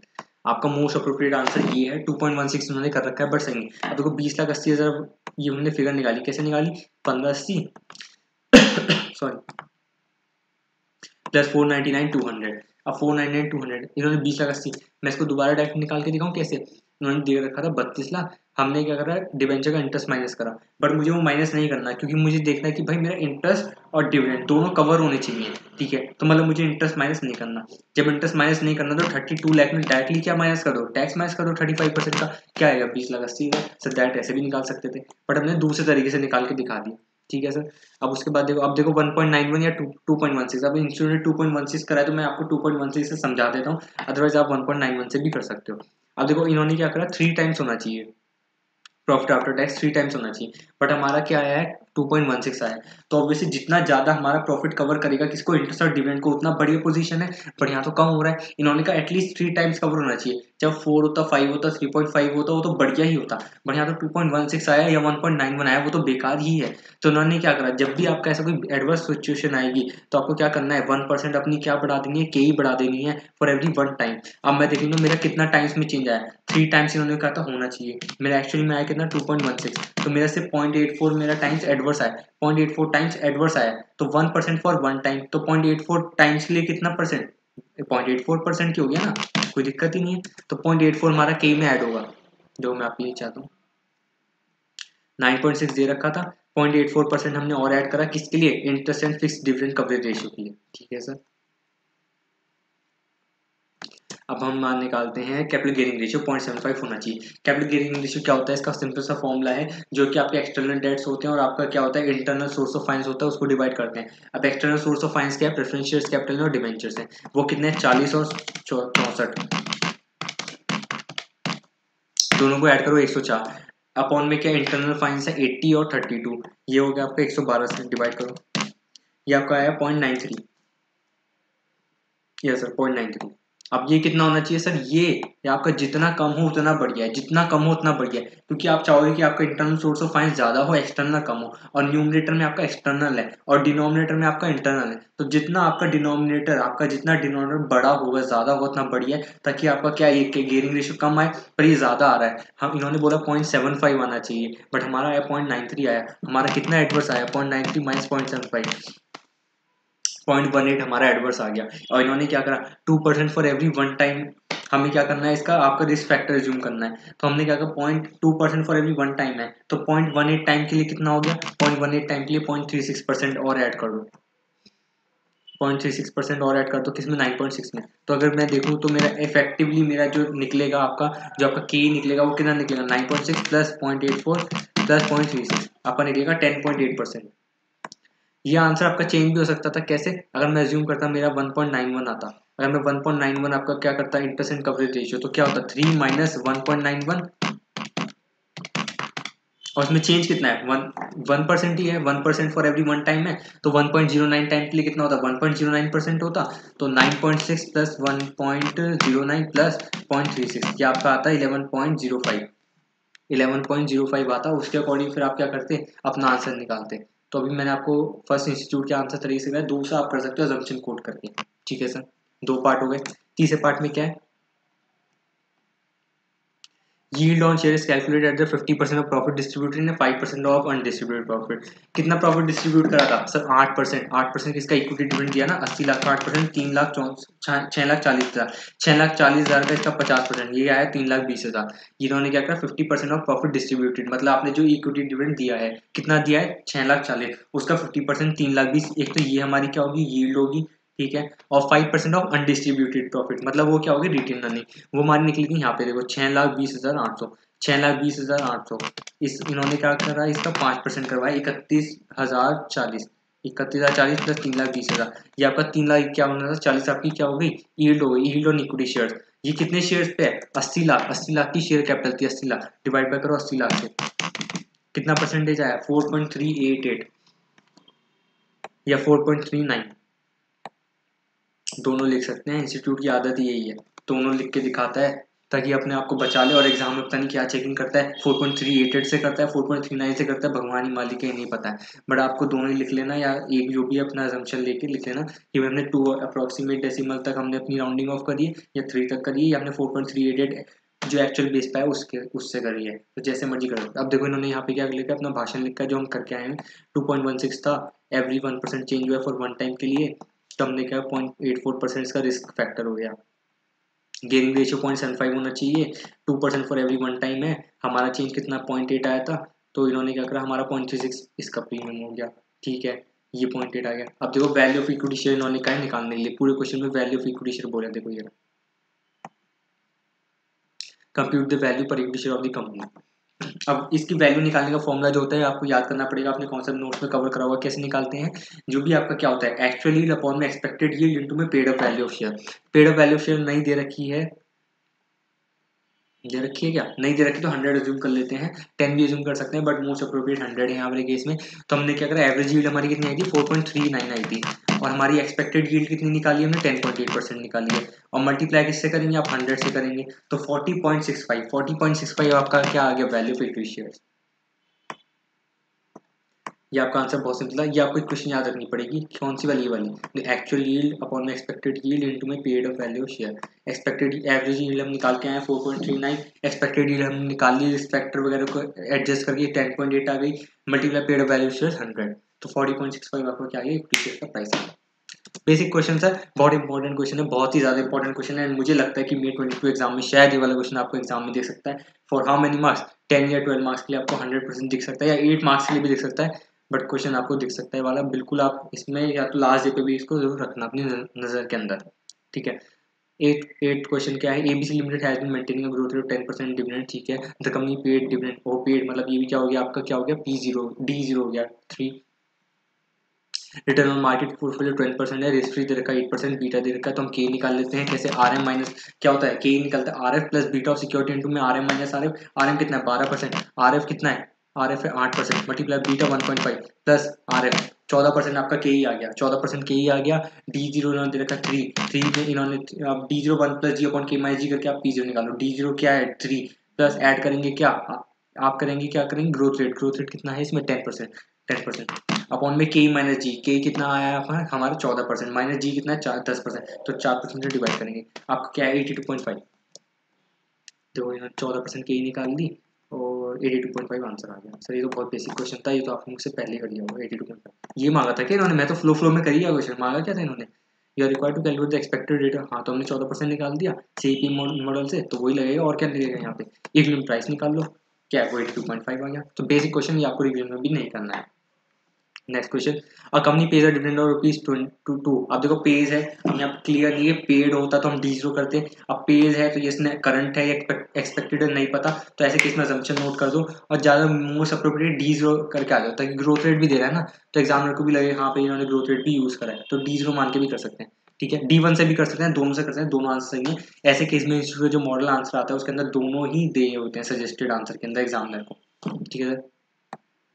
आर एफ दे रखा है 9 दे रखा है, और आर एम दे रखा है 3 बीटा दे, तो फिर लगाओ कोई इसको, आर एम माइनस आर मतलब आर बीटा वो के कैसे निकालते हैं, R F plus beta of security into R M minus R F, R M 13% minus में आर एफ 9 इंटू में बीटा 1.5 प्लस आर एफ कितना 9, ये आपका है 15%, ठीक है, growth 2% plus 7% growth rate divide by 15 minus 7 8%, answer आएगा 26.75।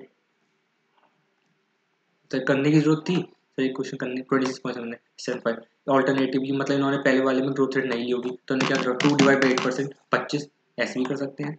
दूसरे वाले में, और दूसरे में क्या करा है इन्होंने, क्या करा बीटा अगर 1.75 आ गया तो बताओ, तो दोबारा के निकालो, दोबारा के मतलब 13 माइनस 9 मल्टीप्लाई 1.75 प्लस 9, ये आपका है 16%, तो 2 प्लस 7%, तो मतलब वही होगी ना आपका कि 16% के ही आ गया। अब दोबारा निकालो P0 कैसे, D1 अपॉन में के माइनस जी, या फिर D0 1 plus G upon K minus जी, दोनों में से कोई और फॉर्मूला लगा लो, तो मैंने 2 में फिर मैंने ग्रोथ रेट ऐड करी 7% डिवाइड बाय के माइनस जी, के कितना है 16, जी कितना है 7%, तो 9% से डिवाइड करो 26.75, ये आया क्या, अरे क्या गलती मार गई, हाँ कितना है 16 माइनस में 7, ठीक है, 2 plus 7% divide by 9%, 23.77, calculation mistake नहीं होनी चाहिए, 23.78। पहले वाले पार्ट में उन्होंने क्या करा होगा, ग्रोथ रेट नहीं लिया होगा, 2 डिवाइड बाय 9% डायरेक्ट करा होगा, 22.22, बेहतरीन। तो ये आपके बेहतरीन, ये आपके दो क्वेश्चन हो गए हैं। करने की भी क्वेश्चन नहीं है, इन्होंने क्या करा, find out the price is likely to affect the share after the decision, कोई दिक्कत नहीं है सर। लास्ट क्वेश्चन जो हमारी इस वाली वीडियो का, उसके बाद हम नेक्स्ट वीडियो पे अपना मूव ऑन कर जाएंगे। क्या कहना चाहता है, क्या कहना चाहिए, value of equity, value of share निकालो, ओहो शेयर निकालो या फर्म निकालो, वैल्यू ऑफ शेयर निकालनी, वैल्यू ऑफ फर्म निकालनी, सर वैल्यू ऑफ शेयर निकालनी है, वैल्यू ऑफ शेयर मतलब इक्विटी शेयर की वैल्यू निकालनी है, वैल्यू ऑफ फर्म निकालनी होती तो हम क्या करते, हम डिस्काउंटिंग करते ओवरऑल कॉस्ट ऑफ कैपिटल से, दैट इज केओ से। अगर हमें वैल्यू ऑफ शेयर निकालनी होती है तो हम किससे डिस्काउंट करते हैं, के से। सारे वाले क्वेश्चन जो हमारे ऊपर सारे जो भी क्वेश्चन थे, सारे जो हमारे क्वेश्चन थे, ऑल दी क्वेश्चन में हमने के ही से डिस्काउंटिंग करी थी, क्योंकि हमारी जो वैल्यू निकली थी आपकी, वैल्यू ऑफ निकली थी आपकी इक्विटी निकाली थी, वैल्यू ऑफ इन्होंने शेयर निकाला था, कहीं पे वैल्यू ऑफ फर्म नहीं आया। जहाँ पे वैल्यू ऑफ फर्म आएगा वहाँ पे आप कॉर्पोरेट, आपका जो टॉपिक आएगा वो कॉर्पोरेट वैल्यूएशन आएगा, कॉर्पोरेट वैल्यूएशन के अंदर करेंगे। यहाँ पे ये सिर्फ क्या निकाल रहे हैं, वैल्यू ऑफ शेयर निकाल रहे हैं, that is value of equity निकाल रहे हैं। या वैल्यू ऑफ प्रेफरेंस शेयर निकालेंगे तो क्या लगेगा, KP लगेगा, कॉस्ट ऑफ प्रेफरेंस शेयर। अगर वैल्यू इन्होंने क्या डेट निकालो तो क्या लगेगा, KP लगेगा, कॉस्ट ऑफ डेट लगेगा, ठीक है। अगर ओवरऑल कंपनी निकालनी है तो क्या लगेगा, कॉस्ट ऑफ कैपिटल। यहाँ पे क्या लगेगा, कॉस्ट ऑफ इक्विटी के लगेगा, कि वैल्यू ऑफ शेयर है, ठीक है। सब प्रॉफिट आफ्टर टैक्स 290 दे रखा है, equity share capital, par value, debt ratio दे रखा है, लॉन्ग रन दे रखा है, बीटा दे रखा है। तो मार्केट देखो, सबसे पहले क्या काम है, देखते बीटा और ये रिस्क फ्री पे मार्केट। सबसे पहले के निकालो, के कैसे निकालेंगे, R F plus beta of security into R M minus R F. R M कितना दे रखा है 10.3 माइनस में आर एफ कितना 8.7 मल्टीप्लाई बीटा कितना 0.1 प्लस आर एफ कितना 8.7, क्या है 8.86। 8.86 बेहतरीन सर, ये तो आपने फटाफट करा दिया। पूरा क्यों हट जाता है, आपको दिखना भी तो चाहिए। मैं अगर पूरा ही कर दूंगा तो ये 8.86 आपका क्या आ गया, कॉस्ट ऑफ इक्विटी हमने निकाल लिया सर। बहुत सिंपल, एक नंबर की कैलकुलेशन या आधे नंबर की कैलकुलेशन आती होगी। उसके बाद क्या करना है, इन्होंने दे रखा है change capital expenditure, depreciation, change in working capital. ओहो, तो ये तो थोड़ा वो कह रहा है कैश फ्लो वाली अप्रोच करवा रहा है। या हमें वैल्यू शेयर हमने अब तक क्या करा था, D1/K-G, ठीक है सर। इन्होंने क्या दे रखा है, जी दे रखा है हमें जी दे रखा है, कितना दे रखा है 8%, के हमने निकाल लिया 8.86%। तो हमारा D1/K-G मतलब के भी फिट हो गया, जी भी फिट हो गया, ठीक है। D1 के अंदर हम देखते हैं D0 1 प्लस जी, तो 1 प्लस जी भी फिट हो गया 8%। तो हमें सिर्फ D0 चाहिए, नहीं हमें D0 नहीं चाहिए, क्योंकि इन्होंने क्या करा है capital expenditure, depreciation, change in working capital. जब भी ऐसी फिगर्स दी होती हैं तो हम क्या करते हैं, कैश फ्लो वाली अप्रोच लगाते हैं, फ्री कैश फ्लो। D0 वाली अप्रोच नहीं लगाते हैं, cash flow, free cash flow. तो मतलब पूरी क्वेश्चन सेम रहेगी। आपको क्या करना है, D0 की जगह आपको क्या करना है, free cash flow for equity लिखना है। Free cash flow for equity लिखना है, और बाकी ब्रैकेट में 1 प्लस जी रहेगा, अपॉन में के माइनस जी ही रहेगा। तो पूरा फॉर्मूला जो आपका होता है D0 1 plus G upon K minus जी, वो सेम रहेगा। उसके अंदर बस D0 की जगह आपको क्या करना है, free cash flow available for equity लिखना है। और वो कैसे निकलेगा, आप देखोगे जो भी आपका इक्विटी के लिए कैश अवेलेबल है, उसमें क्या करते हैं, इक्विटी के लिए भी जो आपका कैश फ्लो अवेलेबल है फ्री, तो वो हम निकालेंगे। वो कैसे निकालेंगे सर, प्रॉफिट आफ्टर टैक्स रखा है 290, ठीक है। ईपीएस निकाल लो आपकी पर बेसिस पे, इन्होंने क्या रखा पर शेयर बेसिस पे है ना। अदरवाइज मैं क्या करता, मैं टोटल बेसिस पे भी कर सकता था, इसमें से माइनस करता या प्लस करता, वो पर बेसिस पे कर सकता, वो टोटल बेसिस पे भी कर सकता था। बट यहाँ पे जो उन्होंने कैपिटल एक्सपेंडिचर दे रखा है ना, इसे भी आप प्लस माइनस करोगे, उन्होंने पर शेयर बेसिस पे दे रखा है। तो मैं पर शेयर बेसिस पे क्या निकालता हूँ, प्रॉफिट आफ्टर टैक्स को मैं डिवाइड करता हूँ टोटल नंबर ऑफ शेयर से। वो कैसे निकलेंगे, टोटल नंबर ऑफ शेयर देख लेते हैं। इक्विटी शेयर कैपिटल है, पार वैल्यू ऑफ शेयर 40 है, तो टोटल नंबर ऑफ शेयर मतलब पार वैल्यू मतलब face value 1300 crore divide by 40, इनका क्या हो गया, फेस वैल्यू गया। तो 32.5 मेरे क्या हो गए, 32.5 मेरे करोड़ क्या हो गए, मेरे आपके नंबर ऑफ शेयर्स हो गए। तो profit after tax 290 crore divide 32.5, तो मेरा ईपीएस आ गया 8.923। ईपीएस कह लो, प्रॉफिट आफ्टर टैक्स पर शेयर कह लो, यही बात है। 8.923 मेरा आ गया, क्या आ गया, ईपीएस आ गया। इसमें मुझे क्या करना है, ईपीएस के अंदर मुझे क्या करना है, मुझे देखो डेप्रिसिएशन ऐड बैक करना है, मुझे क्या करना है, कैपिटल एक्सपेंडिचर माइनस करना है, और चेंज इन वर्किंग कैपिटल भी मुझे माइनस करना है। बट ये सब माइनस होंगे कहाँ पे, इक्विटी के लिए माइनस होंगे, डेट वाले माइनस नहीं होंगे। और इक्विटी का पोर्शन कितना है सर, डेट रेशियो दे रखा है 27%, इक्विटी का पोर्शन कितना हुआ 73%। तो जो भी इसमें आपको प्लस माइनस करने हैं सिर्फ इक्विटी के लिए ही प्लस माइनस करने हैं, और इक्विटी का पोर्शन 73% निकलेगा। मतलब 8.923 तो मेरा आया, 8.923 तो आया। उसमें क्या करेंगे 47 का आप क्या करोगे, मल्टीप्लाई बाय 73% करोगे, 34.31। ये क्या करोगे आप, ये करोगे माइनस करोगे 39 के अंदर 73%। डेप्रिसिएशन को आप क्या करोगे, एड बैक कर दोगे। और 3.45 मल्टीप्लाई बाय 73%, ये आप क्या करोगे, माइनस करोगे।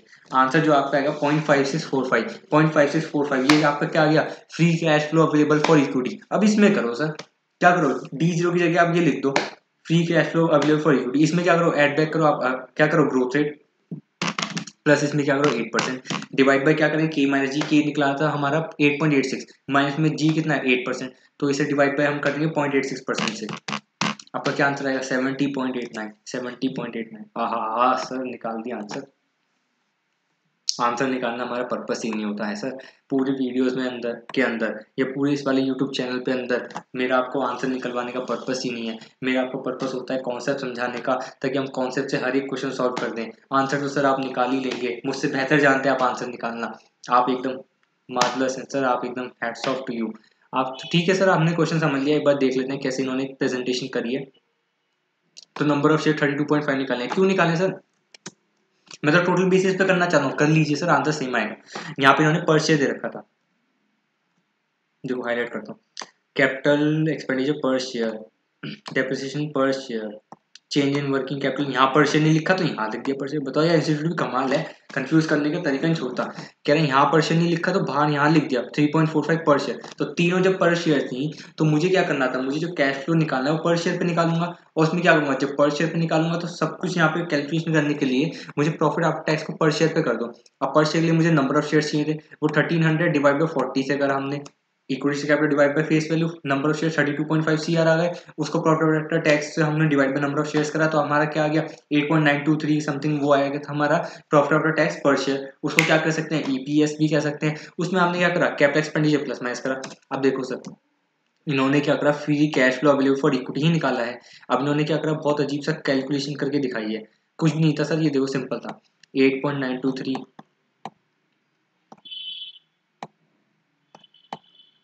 ठीक है, अब देखो इन्होंने क्या करा, कैपिटल एक्सपेंडिचर यहाँ इन्होंने माइनस कर रखा है। अब देखो सबको यहाँ पे ना इक्वेशन में थोड़ी सी कंफ्यूजन आ रही है, कर क्या रहे हैं ये, यहाँ पे माइनस कर रखा है।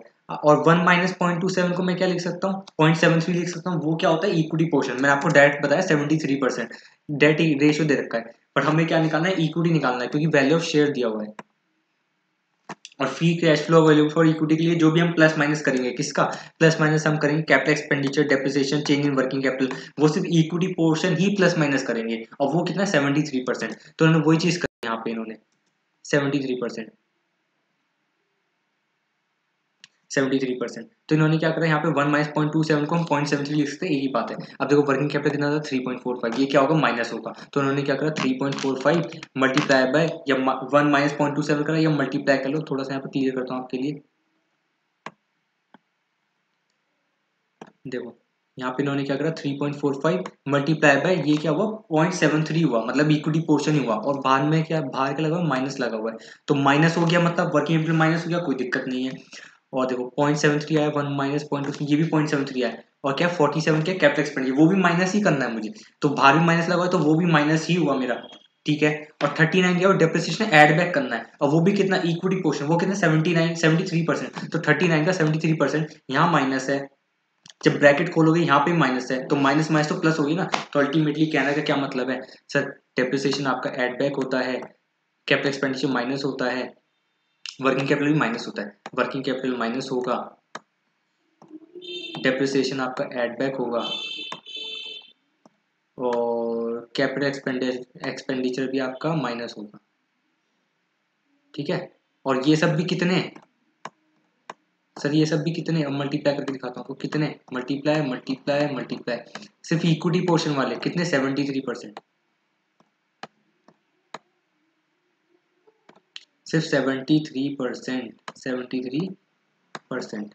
ठीक है, और ये आपका इक्वल टू मतलब ये भी 73, ये भी 73, मतलब डेप्रिसिएशन भी 73% से आपका एडबैक होगा, कैपिटल एक्सपेंडिचर 73% से माइनस होगा, और वर्किंग कैपिटल भी 73% से माइनस होगा। ये सिंप्लीफाइड वर्जन है, और ये थोड़ा इन्होंने कॉम्प्लेक्स वर्जन करा है, जो कि इंस्टीट्यूट की कोई पुरानी आदत थी है, ये कोई नई बात नहीं है। ये कॉम्प्लेक्स करके दिखाते हैं बट सिंप्लीफाइड फॉर्म ये है। और आंसर इसका क्या आएगा 0.5645, ये आपका आंसर 0.5645 आएगा। जैसे आपने 0.5645 यहाँ पे बिठाया तो ये तो इक्वेशन वही बन गई। देखो वही लिखा है, पी जीरो क्या लिखा है, अब B zero 1 plus G upon K minus जी की जगह क्या कर दिया, डी जीरो की जगह बस इन्होंने ये चीज चेंज करी है, free cash flow for equity, D zero की जगह बस free cash flow available for equity, बाकी सेम फॉर्मूला है 1 plus G upon K minus जी। तो 0.5645 यहाँ पर आपको बिठाना है, प्लस ऐड करना है आपको growth rate divide by K minus G, answer is 70.89। Sir बहुत सिंपल था, बहुत सिंपल था, बहुत सिंपल था।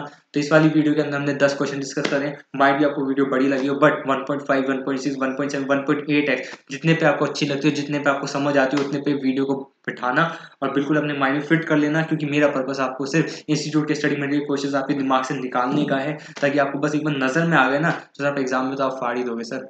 Sorry for the bad language, but हाँ एग्जाम में आप अच्छे से करके ही आओगे फिर क्वेश्चन। तो सर इस वाली वीडियो में यहीं तक, और नेक्स्ट वीडियो में मैं आपके साथ 11 to 20 क्वेश्चंस लेके आने वाला हूँ। तो टिल देन आप अपनी पढ़ाई अच्छे से करते रहिए, and yes enjoy and best of luck all the future chartered accountants for your attempt, and definitely bye bye, all the best. And video को लाइक शेयर सब्सक्राइब तो कर देना सर, वो बताने की जरूरत नहीं है, आप कर ही देंगे सर, आपका प्यार ही बहुत है। Bye bye.